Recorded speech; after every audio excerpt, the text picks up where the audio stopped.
the President of the United States of America, William Jefferson Clinton.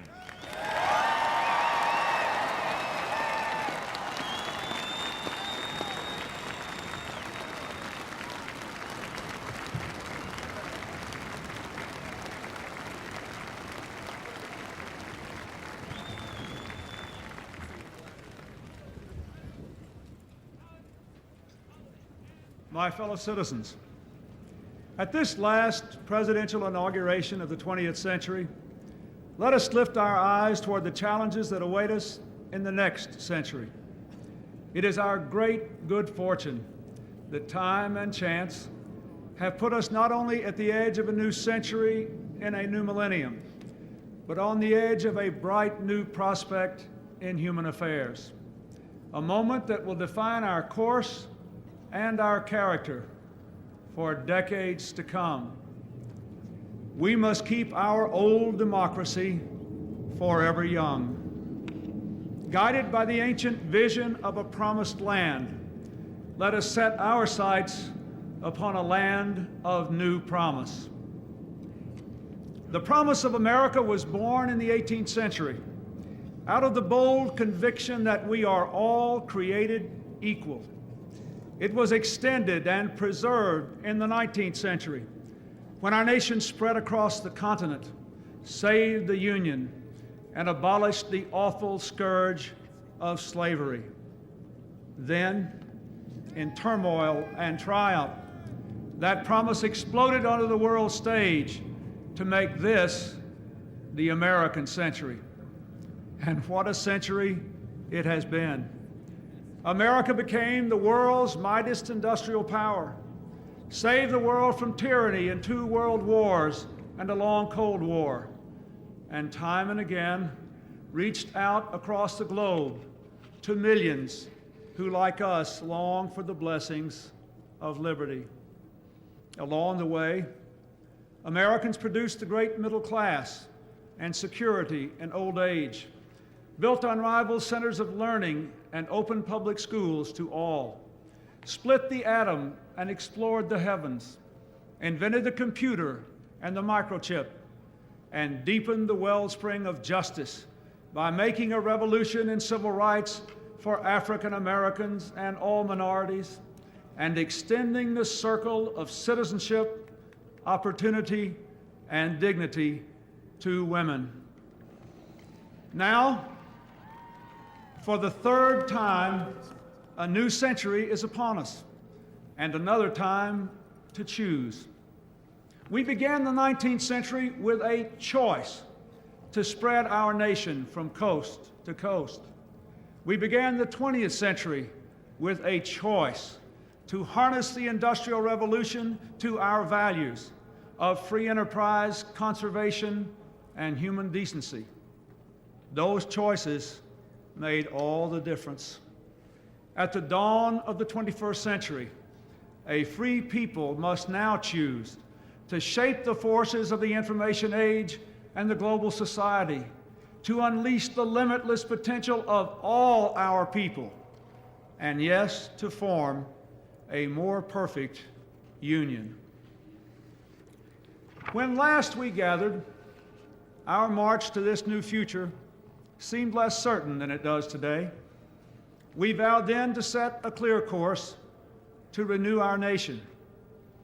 In these 4 years, we have been touched by tragedy, exhilarated by challenge, strengthened by achievement. America stands alone as the world's indispensable nation. Once again, our economy is the strongest on earth. Once again, we are building stronger families, thriving communities, better educational opportunities, a cleaner environment. Problems that once seemed destined to deepen now bend to our efforts. Our streets are safer, and record numbers of our fellow citizens have moved from welfare to work. And once again, we have resolved for our time a great debate over the role of government. Today, we can declare government is not the problem, and government is not the solution. We, the American people, we are the solution.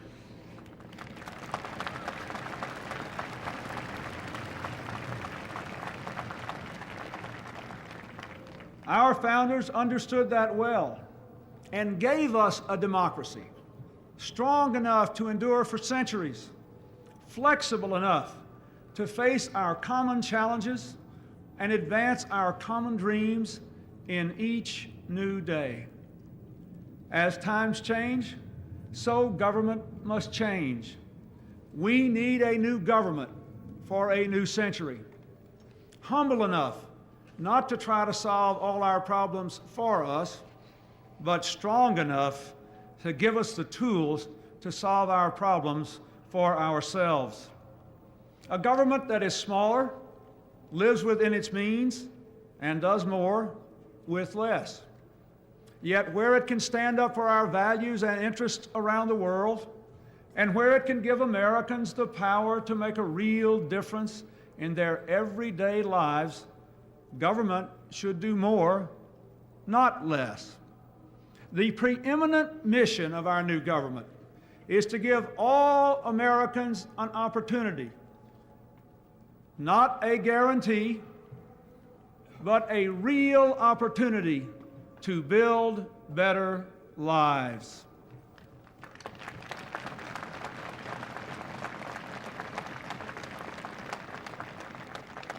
Beyond that, my fellow citizens, the future is up to us. Our founders taught us that the preservation of our liberty and our union depends upon responsible citizenship. And we need a new sense of responsibility for a new century. There is work to do, work that government alone cannot do.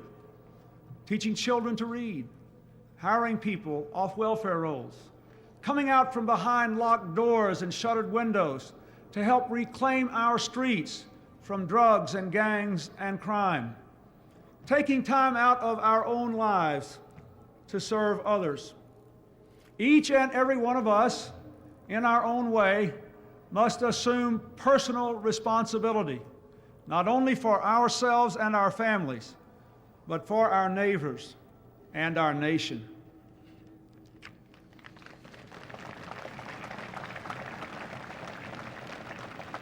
Our greatest responsibility is to embrace a new spirit of community for a new century.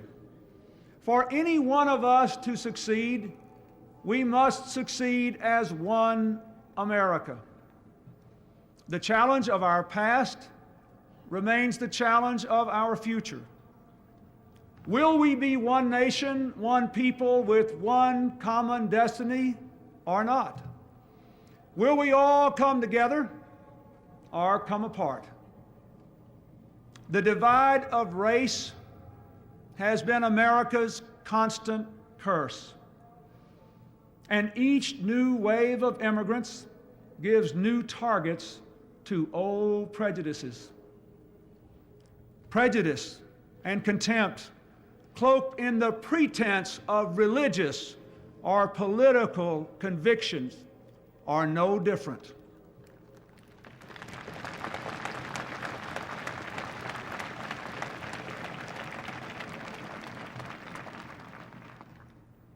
These forces have nearly destroyed our nation in the past. They plague us still. They fuel the fanaticism of terror, and they torment the lives of millions in fractured nations all around the world. These obsessions cripple both those who hate and, of course, those who are hated, robbing both of what they might become. We cannot, we will not succumb to the dark impulses that lurk in the far regions of the soul everywhere. We shall overcome them.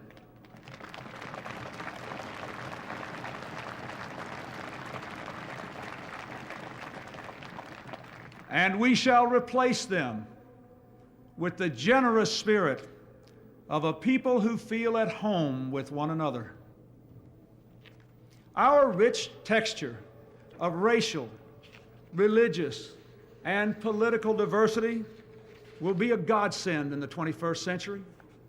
Great rewards will come to those who can live together, learn together, work together, forge new ties that bind together. As this new era approaches, we can already see its broad outlines. 10 years ago, the internet was the mystical province of physicists. Today, it is a commonplace encyclopedia for millions of school children. Scientists now are decoding the blueprint of human life. Cures for our most feared illnesses seem close at hand. The world is no longer divided into two hostile camps. Instead, now we are building bonds with nations that once were our adversaries. Growing connections of commerce and culture give us a chance to lift the fortunes and spirits of people the world over. And for the very first time in all of history, more people on this planet live under democracy than dictatorship.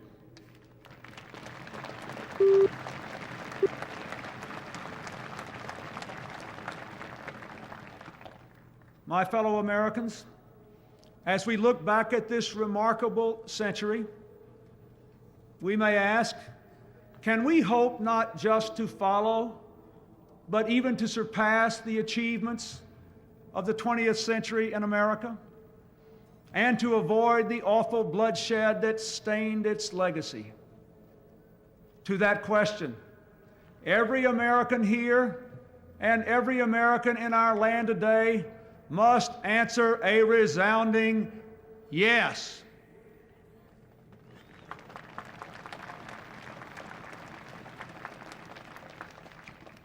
This is the heart of our task.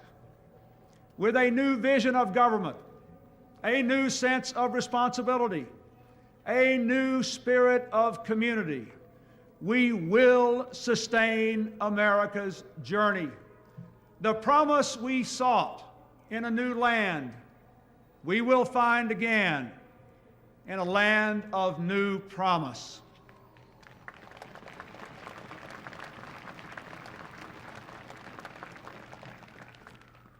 In this new land, education will be every citizen's most prized possession. Our schools will have the highest standards in the world, igniting the spark of possibility in the eyes of every girl and every boy.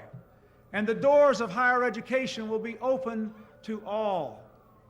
The knowledge and power of the information age will be within reach not just of the few, but of every classroom, every library, every child. Parents and children will have time not only to work, but to read and play together. And the plans they make at their kitchen table will be those of a better home, a better job, the certain chance to go to college. Our streets will echo again with the laughter of our children, because no one will try to shoot them or sell them drugs anymore.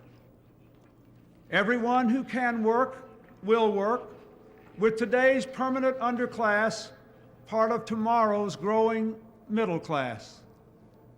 New miracles of medicine at last will reach not only those who can claim care now, but the children and hard-working families too long denied. We will stand mighty for peace and freedom and maintain a strong defense against terror and destruction. Our children will sleep free from the threat of nuclear, chemical, or biological weapons. Ports and airports, farms and factories will thrive with trade and innovation and ideas. And the world's greatest democracy will lead a whole world of democracies. Our land of new promise will be a nation that meets its obligations, a nation that balances its budget, but never loses the balance of its values. A nation where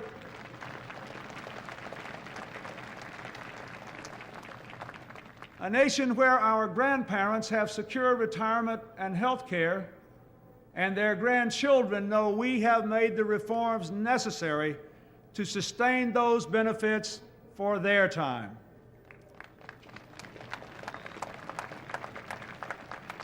A nation that fortifies the world's most productive economy, even as it protects the great natural bounty of our water, air, and majestic land. And in this land of new promise, we will have reformed our politics so that the voice of the people will always speak louder than the din of narrow interests, regaining the participation and deserving the trust of all Americans.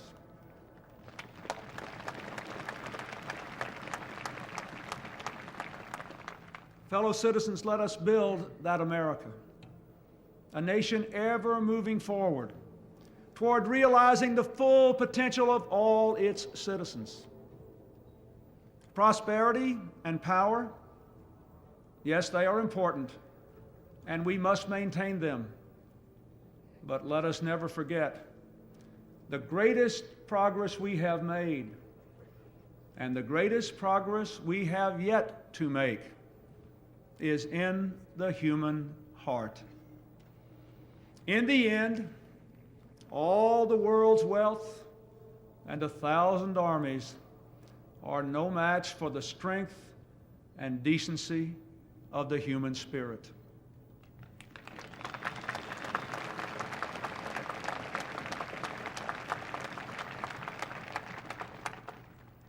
"34 years ago, the man whose life we celebrate today spoke to us down there at the other end of this mall in words that moved the conscience of a nation. Like a prophet of old, he told of his dream that one day America would rise up and treat all its citizens as equals before the law and in the heart. Martin Luther King's dream was the American dream. His quest is our quest, the ceaseless striving to live out our true creed. Our history has been built on such dreams and labors, and by our dreams and labors, we will redeem the promise of America in the 21st century. To that effort, I pledge all my strength and every power of my office. I ask the members of Congress here to join in that pledge. The American people return to office a president of one party and a Congress of another. Surely they did not do this to advance the politics of petty bickering and extreme partisanship they plainly deplore.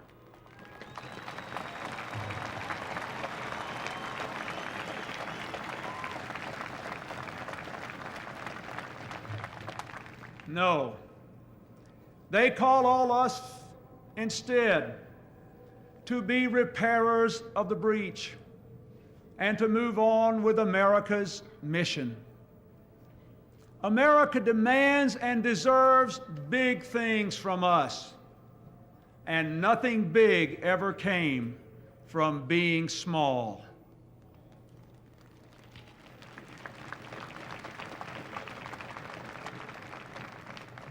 Let us remember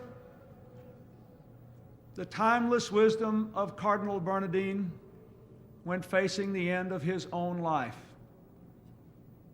He said, "It is wrong to waste the precious gift of time on acrimony and division." Fellow citizens, we must not waste the precious gift of this time.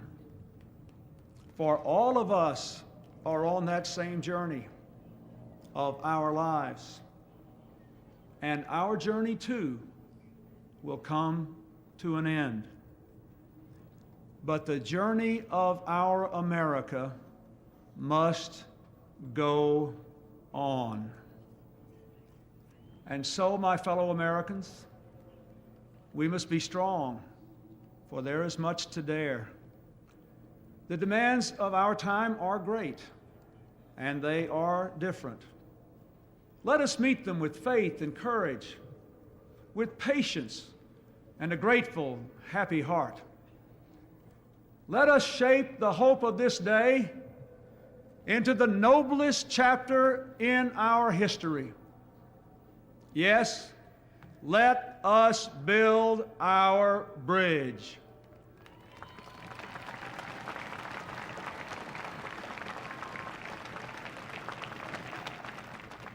A bridge wide enough and strong enough for every American to cross over to a blessed land of new promise. May those generations whose faces we cannot yet see, whose names we may never know, say of us here that we led our beloved land into a new century with the American dream alive for all her children, with the American promise of a more perfect union, a reality for all her people, with America's bright flame of freedom spreading throughout all the world. From the height of this place and the summit of this century, let us go forth. May God strengthen our hands for the good work ahead, and always, always bless our America.